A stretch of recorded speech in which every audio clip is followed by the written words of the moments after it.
mmadụ na-ezu na ya Chukwu Ndụbụisi si Abuja wee zite inu a ọ sị na nwa ogbenye ntacha akụ tụfuo okwute ya chetakwa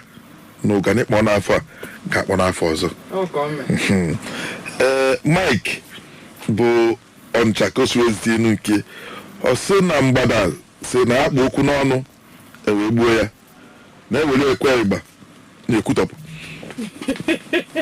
n'ọkpụ okwu n'ọnụ a wee gbuo ya ewere ekwe ịgba na-ekwutọpụ ọ bụ otu onye si etinye inu na mgbada sịrị ọ bụrụ egbuo ya si akpọnye ya ọkụ nye aka kpụ okwu n'ọnụ